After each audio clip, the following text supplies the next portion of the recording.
Hindi medium physics class के अंतर्गत हम लोग पढ़ रहे हैं विद्युत आवेश एवं क्षेत्र। इस अध्याय के इससे पहले वाले वीडियो में हम लोग ये पढ़ चुके हैं कि अध्यारोपण का सिद्धांत क्या होता है और कूलॉम नियम इसकी किस तरह से अनुपालना करता है।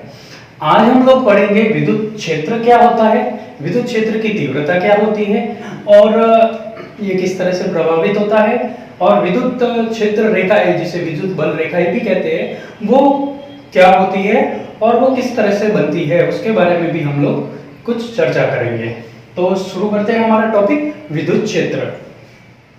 विद्युत क्षेत्र पर आने से पहले एक उदाहरण को समझिए कि प्रत्येक वस्तु दुनिया की, चाहे वह निर्जीव हो या सजीव हो, उसका अपना एक आवा क्षेत्र होता है जिसे ऊर्जा का घेरा कह सकते हैं, ऑरा कह सकते हैं या उसका क्षेत्र कह सकते हैं।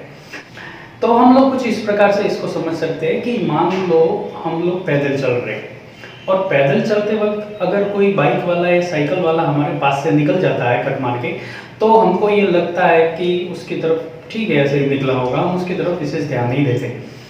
परंतु यदि हम लोग बाइक पे है और वो पास से निकल जाता है, दूरी उतनी है, ठीक है, सेफेस्ट डिस्टेंस है, तो हमको थोड़ा सा मन में एक विचार आने लगता है। क्यों? क्योंकि हमारा अब क्षेत्रफल बढ़ गया, हमारा जो क्षेत्र है, प्रभाव क्षेत्र, वो बढ़ चुका है। अब यही स्थिति अगर हम लोग कार में बैठ के करें और कार में हम लोग बैठे और वो सीमित दूरी पर से हमारे पास से निकल जाए, तो हमको पता है नहीं टकराएगा, उसके बाद भी हम अंदर बैठे बैठे उसको लाख गालियां दे देते। तो इसका मतलब हमारा क्षेत्र जो है वो कहीं ना कहीं किसी रूप में प्रभावित होता है, जिसके कारण हम उसको सहन नहीं कर पाते। दूसरे शब्दों में आप इस तरह से समझ सकते हैं कि मान लो एक व्यक्ति है, उसके पास दूसरे व्यक्ति को लेके आ जाओ, तो अगर वो एक सीमित दूरी पर बात कर रहे हैं या तो हम लोगों को लगेगा कोई दिक्कत नहीं है, उस आदमी को भी यही लगेगा कोई प्रॉब्लम नहीं है, आराम से बात करेंगे नहीं। लेकिन यदि मैं इन दोनों के बीच की दूरी को कम करता हूँ, तो इस व्यक्ति का जो प्रभाव क्षेत्र है वो इस व्यक्ति के प्रभाव क्षेत्र से अवश्य प्रभावित होगा, दोनों में अन्योन्य क्रिया होगी। और इस अन्योन्य क्रिया के फलस्वरूप यदि दोनों इस तरह से पास पास खड़े हो तो उनके मन में या उनके दिलो दिमाग में एक हलचल सी पैदा होने लग जाएगी, और ये हलचल ही उनको प्रभावित करेगी। ये क्या हो रहा है, ये ठीक नहीं है, थोड़ा सा दूर हटो, इतना क्या चिपक रहा है, तो हम उसको दूर करने की कोशिश करेंगे। ये चारों दिशा से होता है, चाहे कोई व्यक्ति बहुत ज्यादा लेफ्ट से, राइट से, पीछे से, आगे से, कहां से भी हो सकता है। तो हमारा विद्युत क्षेत्र, इससे पता चलता है कि जो क्षेत्र है वो चारों दिशाओं में चलेगा। ठीक है, तो हम लोग बात कर रहे हैं विद्युत क्षेत्र की। अब हमने इसको विद्युत क्षेत्र इसलिए कहा क्योंकि ये आवेश से संबंधित क्षेत्र के बात में कर रहे हैं, तो आवेश से संबंधित क्षेत्र है इसलिए ये विद्युत क्षेत्र है। विद्युत क्षेत्र में ये होगा कि कोई भी आवेश या आवेशों का समूह अपने चारों तरफ, एक आवेश है, ठीक है, चाहे वो धनावेश है या ऋणावेश है, या आवेशों का समूह, वो अपने चारों तरफ एक क्षेत्र का निर्माण करेगा। चाहे अगर मैं ऋणावेश को ले लेता हूँ तो ये भी, हाँ, दिशा जरूर अलग अलग हो सकती है, प्लस की लंबवत बाहर की तरफ होगी और माइनस की लंबवत भीतर की ओर होगी, ये पृष्ठ के लंबवत होगी। तो जब एक आवेश को दूसरे आवेश के निकट लाया जाता है तो इस निकट आने के कारण दोनों के विद्युत क्षेत्रों में परस्पर अन्योन्य क्रिया होगी। ये जैसे ही क्षेत्र इसके पास में आ जाएगा, ये यहाँ पहुंच जाएगा और इसके भीतर एक अन्योन्य क्रिया हो जाएगी। जब इसको पास में, यह अन्योन्य क्रिया ही इन दोनों के बीच में कार्य करने वाले बल के लिए उत्तरदायी है, इसको याद रखना। तो इसका मतलब विद्युत क्षेत्र क्या हुआ? विद्युत क्षेत्र वह क्षेत्र है जहां पर कोई भी आवेश अपने विद्युत बल का प्रभाव प्रदर्शित कर सकता है, या विद्युत क्षेत्र किसी आवेश का वह क्षेत्र है जिसके भीतर कोई अन्य आवेश लाने पर वह आकर्षण या प्रतिकर्षण बल का अनुभव करे, तो उसे उस प्रथम आवेश का विद्युत क्षेत्र कहते हैं। ठीक है, विद्युत क्षेत्र का विचार सबसे पहले माइकल फैराडे ने दिया था। उनके अनुसार यदि किसी आवेश के विद्युत क्षेत्र के भीतर कोई क्यू आवेशित कण को लाया जाए तो वह एक विद्युत बल का अनुभव करता है, और उस विद्युत बल का मान F बराबर QE द्वारा दिया जाता है।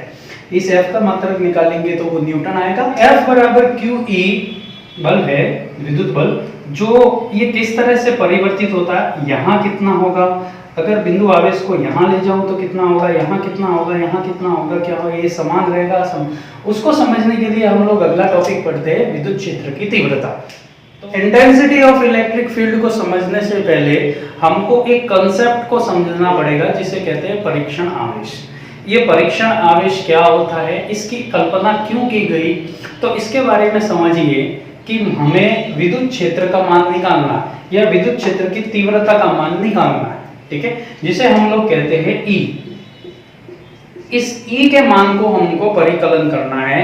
तो एक उदाहरण के माध्यम से आप समझने की कोशिश कीजिए कि मान लो एक पहलवान है, उस पहलवान को अपने घुसे के बल का प्रयोग करना है और उसको निकालना है कि उस घुसे के बल से क्या प्रभाव पड़ता है सामने वाले व्यक्ति पर। तो उसकी सहायता के लिए हम ये कैसा करते हैं कि एक दूसरा और पहलवान उसके पास में जाके खड़ा कर देते हैं। अब वो उसके बल में या तो बराबर है या उससे ज्यादा है, वो स्वयं अपना बल भी रखता है। अब जब वो पहला पहलवान उसके ऊपर पूरे जोर से प्रहार करेगा तब दूसरे पहलवान को उसके बल का कोई विशेष अनुभव नहीं होगा, क्योंकि वो ये सारी चीजें कर चुका है, वो स्वयं में भी पहलवान है, वो स्वयं में भी अपना बल रखता है। या हो सकता है वो भी उसका रिएक्शन कर दे, उसको 4-5 और लगा दे, तो ये तो गड़बड़ हो जाएगी। तो उसके लिए क्या किया जाएगा कि एक हम लोग एक तरीका कर सकते हैं कि एक पहलवान के सामने एक ऐसे व्यक्ति को लाकर खड़ा कर दिया जाए जो शारीरिक रूप से कमजोर है, जो स्वयं कोई प्रतिक्रिया ना देगा और केवल ही उसके ही क्षेत्र या उसके प्रभाव को ही झेलेगा, या कोई निर्जीव वस्तु लाके रख दी जाए। तो हमको भी जब विद्युत क्षेत्र की तीव्रता का मान E का मान निकालना होगा तो हमको ऐसे आवेश को पकड़कर लाना पड़ेगा जिसके अंदर स्वयं का कोई विद्युत क्षेत्र ना होगा।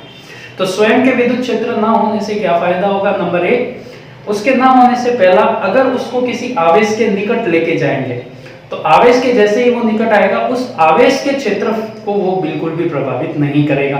दूसरा, वो स्वयं उस आवेश के ऊपर कोई भी बल आरोपित नहीं लग पाएगा। इसलिए हम लोग परीक्षण आवेश की कल्पना करते हैं। तो उसके लिए हम लोग लिए जाते हैं एकांक परीक्षण धन आवेश।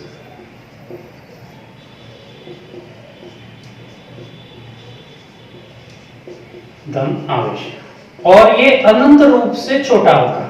छोटा होने का मतलब ये एक काल्पनिक आवेश है, वास्तव में इसका अस्तित्व नहीं होता, लेकिन हमको इसका लगभग सटीक मान निकालना है। उसके लिए दूसरा आवेश निकालना पड़ेगा, क्योंकि हमको विद्युत क्षेत्र कैसे निकलेगा? विद्युत क्षेत्र की तीव्रता बल के माध्यम से, और बल हम लोग एक ही तरीका जानते हैं, वो है कूलॉम का नियम, F बराबर K Q1 Q2/r²। तो उसमें 2 आवेश चाहिए। तो किसी आवेशित चालक के विद्युत क्षेत्र में यदि किसी परीक्षण आवेश को लाया जाए तो वो स्वाभाविक रूप से एक विद्युत बल का अनुभव करेगा। इस विद्युत बल का मान, ध्यान रखिए, इस विद्युत बल का मान, परिमाण और दिशा विद्युत क्षेत्र के भिन्न भिन्न दिशाओं और भिन्न भिन्न बिंदुओं पर भिन्न भिन्न होता है। अर्थात विद्युत क्षेत्र की तीव्रता एकांक परीक्षण धन आवेश पर कार्य करने वाले बल के परिमाण द्वारा ज्ञात की जा सकती है, मापी जा सकती है। तो ये कुछ इस प्रकार से हो जाएगा कि यदि कोई एकांक परीक्षण धन आवेश, उसको हम लोग सिंबल के तौर पे Q0 लेते हैं, ठीक है, और इसको किसी आवेशित चालक के क्षेत्र के भीतर हम लोग प्रवेश करवा रहे हैं, जहां तक उस आवेशित चालक का प्रवाह क्षेत्र है। तो उस पे यदि मैं विद्युत क्षेत्र की तीव्रता E का मान निकालूं, क्योंकि E तो वो हो जाएगा एकांक परीक्षण धन आवेश पर लगने वाला बल F/Q0, ठीक है।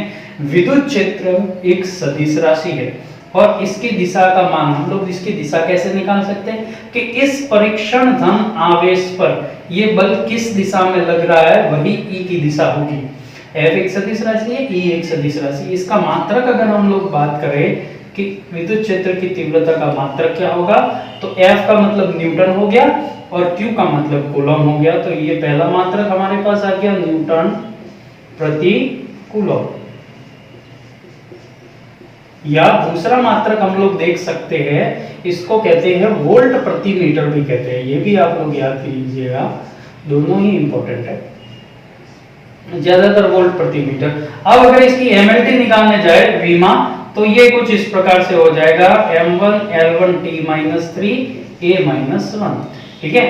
न्यूटन के लिए m1 L1t-2 और कूलॉम के लिए a × t हो जाएगा। तो t से t ऊपर -3 हो जाएगा और एम्पियर का a-, ये इसकी विमा होगी, विद्युत क्षेत्र की तीव्रता।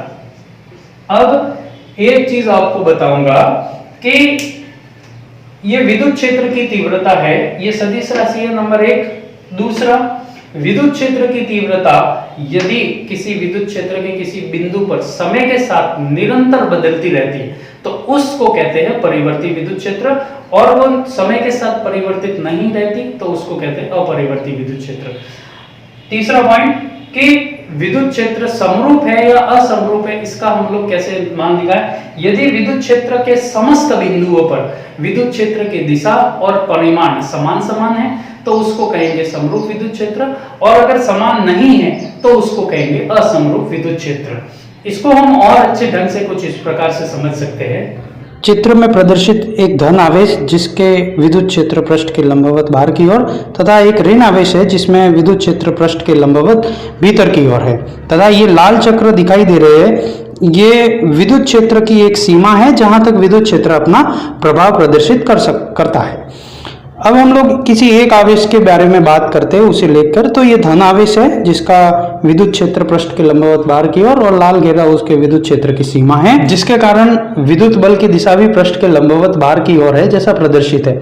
अब इसके भीतर जब एकांक परीक्षण धन आवेश Q नॉट को लाया जाता है तो इन बल F के कारण इस पर विद्युत क्षेत्र की तीव्रता E बराबर F/Q नॉट होगी।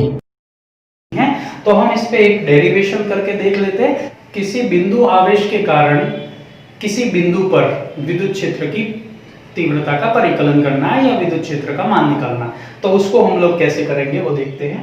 तो देखिए चित्र के अंदर एक हम लोग धन आवेश की कल्पना करते हैं कि कोई बिंदुवत आवेश प्लस Q है जिसका क्षेत्र इसके चारों दिशा में होगा, ठीक है, और उसी क्षेत्र के भीतर एक Q नॉट आवेश को रखा हुआ है और इस Q नॉट आवेश पर इस प्लस Q के कारण हमने निकालनी है विद्युत क्षेत्र की तीव्रता, जो कि O बिंदु पर रखा हुआ है प्लस Q और P बिंदु पर मान लेते हैं Q नॉट आवेश रखा हुआ है और इन दोनों के बीच की दूरी मान लेते हैं स्मॉल r। तो ये तो हो गया इसका डायग्राम। मोड में इसको लिखने का तरीका ये होता है, डायग्राम के साथ साथ आपको थोड़ी सी थ्योरी का भी उपयोग करना पड़ता है, और वो थ्योरी कुछ इस प्रकार से होगी। माना किसी O बिंदु पर एक प्लस Q आवेश रखा हुआ है जिससे स्मॉल r दूरी पर बिंदु P पर एकांक परीक्षण धन आवेश Q नॉट को लाते हैं जहां पर हमें विद्युत क्षेत्र की तीव्रता E का परिकलन करना है।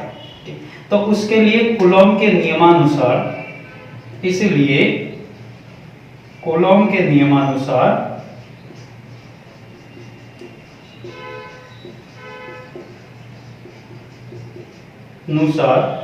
P बिंदु पर कौन सा आवेश रखा हो Q नॉट, P बिंदु पर लगने वाला विद्युत बल,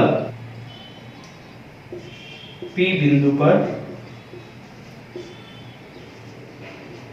विद्युत बल, मैं शॉर्ट फॉर्म में लिख रहा हूं, शॉर्ट फॉर्म का उपयोग किया जा सकता है, कोई दिक्कत नहीं है। कूलॉम के नियमानुसार P बिंदु पर विद्युत बल, हम जानते हैं कूलॉम का नियम क्या होता है, उसका सूत्र क्या होता है, K की जगह हम लोग लिख सकते हैं 1/4 पाई एप्सिलॉन नॉट। देखिए अगर यहाँ पे आप किसी माध्यम की कल्पना करते हैं तो एप्सिलॉन नॉट के साथ एप्सिलॉन r भी लगाइए, बल्कि एप्सिलॉन अकेला अगर कोई माध्यम के बारे में आप विशेष चर्चा नहीं करते तो एप्सिलॉन नॉट बिल्कुल सही है। तो 1/4 पाई एप्सिलॉन नॉट जो कि K का मान आ गया, और Q प्लस Q है ये, और दूसरा हो गया Q नॉट, ठीक है, क्योंकि ये एकांक परीक्षण धन आवेश है, प्लस लगा सकते हैं, नहीं लगाओ तो माइनस को प्रदर्शित नहीं करेगा, स्वयं में प्रदर्शित है, और दोनों के बीच की दूरी कितनी r²। तो ये तो आ गया हमारे पास विद्युत बल।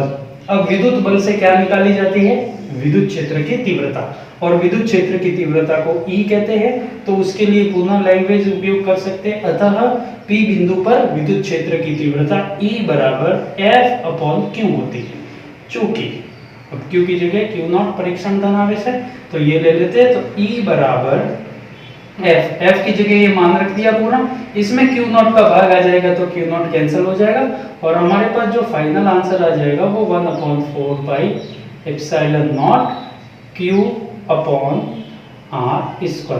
तो इसको दूसरे KQ/r², बिल्कुल सिंपल फॉर्मूला है, इसमें कोई विशेष नहीं है, और वोल्ट प्रति मीटर जैसा कि मात्रक है। अब हम लोग और आगे के टॉपिक पे आते हैं जिसका नाम है विद्युत क्षेत्र रेखा है। विद्युत क्षेत्र रेखा, अब हमारे पास एक नई चीज आ गई कि विद्युत क्षेत्र रेखाएं होती क्या है। ये नई चीज है, तो चलो इसको भी समझने का प्रयास करते हैं। कि इतनी देर पहले तो हम लोग एक चीज पढ़ रहे थे कि माना कोई आवेश है जिसके चारों तरफ का कोई क्षेत्र है, उस आवेश के अंदर कोई दूसरा आवेश लाया जाए तो वो आकर्षण या प्रतिकर्षण का बल अनुभव करता है, तो उसको प्रथम आवेश का विद्युत क्षेत्र कहते हैं, राइट। लेकिन यदि लाया गया आवेश, ध्यान रखना, यदि लाया गया आवेश चलने के लिए स्वतंत्र हो तब क्या होगा? यही होगा कि जिस दिशा में विद्युत क्षेत्र होगा उसी दिशा में वो आवेश गतिशील होगा, करेक्ट। अब यदि आवेश के कारण विद्युत क्षेत्र भीतर की तरफ है तो आवेश की गति इस तरफ होगी, अंदर की तरफ, और अगर आवेश के कारण विद्युत क्षेत्र की दिशा बाहर की तरफ है तो वो बाहर की तरफ गति करेगा। इसका मतलब ये हुआ कि विद्युत क्षेत्र की दिशा अगर निरंतर परिवर्तित हो तो आवेश के चलने की दिशा भी निरंतर परिवर्तित होगी, अर्थात आवेश वक्राकार पथ पर गति करेगा। अर्थात ये कहा जा सकता है कि विद्युत क्षेत्र में किसी स्वतंत्र धन आवेश के मार्ग को ही विद्युत क्षेत्र रेखा कहते हैं। अतः ये कह सकते हैं कि विद्युत क्षेत्र रेखा विद्युत क्षेत्र में खींचा गया वह काल्पनिक निष्कोण वक्र है जिस पर एक स्वतंत्र व प्रत्यकीकृत एकांक धन आवेश चलता है। विद्युत क्षेत्र रेखा के किसी भी बिंदु पर खींची गई स्पर्श रेखा उस बिंदु पर स्थित धन आवेश पर लगने वाले क्षेत्र की दिशा को प्रदर्शित करती है। इस रेखा को विद्युत फ्लक्स रेखा भी कहा जाता है। तो हम किसी विद्युत क्षेत्र को विद्युत क्षेत्र रेखाओं द्वारा प्रदर्शित कर सकते हैं। अब इसकी विशेषताएं क्या क्या होती है उसके लिए चलिए हम शुरू करते हैं। क्षेत्र रेखाओं की विशेषता क्या होती है जो आपके सामने है। यदि हम किसी विलगित निकाय या एकल आवेश की बात करें तो धन आवेश के लिए विद्युत क्षेत्र रेखाएं लंबवत बाहर की ओर होगी, तो वही दूसरी ओर ऋण आवेश के लिए यही रेखाएं लंबवत भीतर की ओर होती है। और यदि दो आवेशों के युग्म की बात की जाए तो यदि वे समान प्रकृति के आवेश है या असमान प्रकृति के आवेश है तो उनकी विद्युत क्षेत्र रेखाएं कुछ इस प्रकार से होती है। अब हम विद्युत क्षेत्र रेखाओं की विशेषताओं के बारे में चर्चा कर रहे हैं। जैसा चित्र अनुसार आपको दिखाई दे रहा है, इसमें ऊपर पॉइंट्स रहेंगे और उसके संगत नीचे चित्र चलता रहेगा ताकि आपको समझने में आसानी रह सके। तो नंबर 1, विद्युत क्षेत्र रेखा के किसी बिंदु पर खींची गई स्पर्श रेखा उस बिंदु पर परिणामी विद्युत क्षेत्र की दिशा को व्यक्त करती है जिसे ई द्वारा प्रदर्शित करते हैं। अर्थात क्षेत्र के किसी बिंदु पर विद्युत क्षेत्र सदिश की दिशा ज्ञात करने के लिए उस बिंदु पर हम स्पर्श रेखा खींच सकते हैं। तो जो स्पर्श रेखा की दिशा होगी वही विद्युत क्षेत्र की परिणामी दिशा भी व्यक्त करेगी। नेक्स्ट, विद्युत क्षेत्र रेखाएं धन आवेश से चलकर ऋण आवेश पर समाप्त हो जाती है।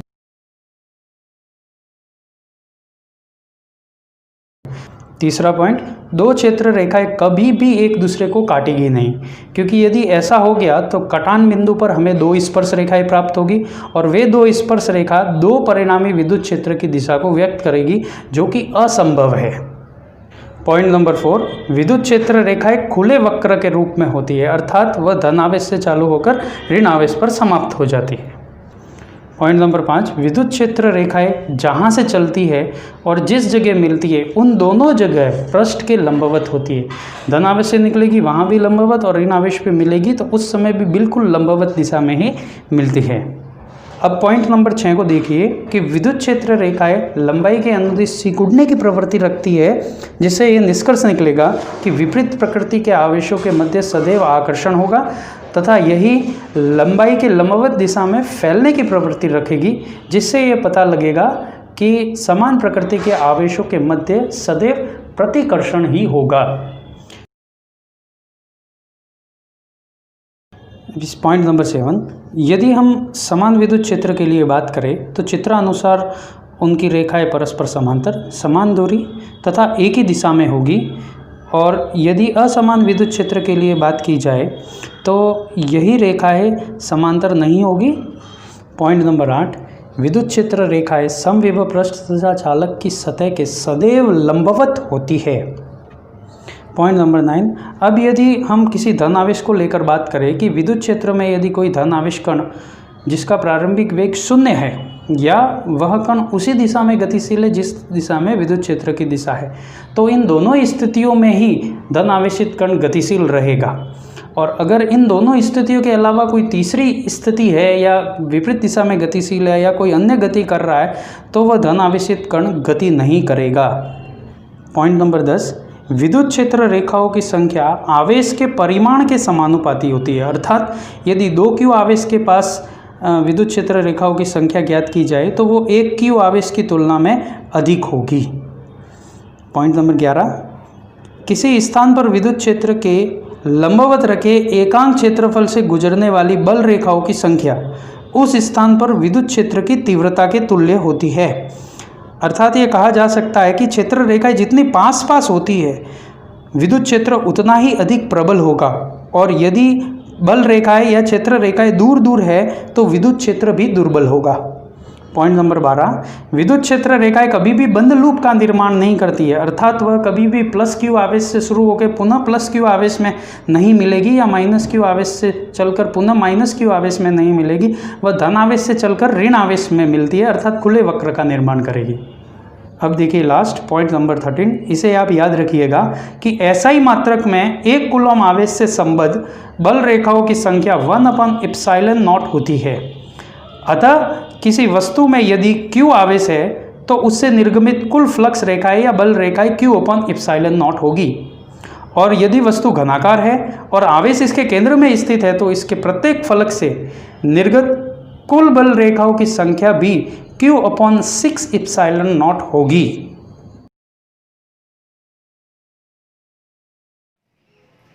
तो आज का लेक्चर आपने ध्यान से देखा और समझा होगा। भौतिक विज्ञान विषय में यदि किसी टॉपिक में आपको कोई प्रॉब्लम है तो मुझे नीचे कमेंट करके जरूर बताएं। उस टॉपिक से रिलेटेड मैं वीडियो बनाकर आपको समझाने की पूर्ण कोशिश करूंगा। तब तक के लिए बेस्ट ऑफ लक।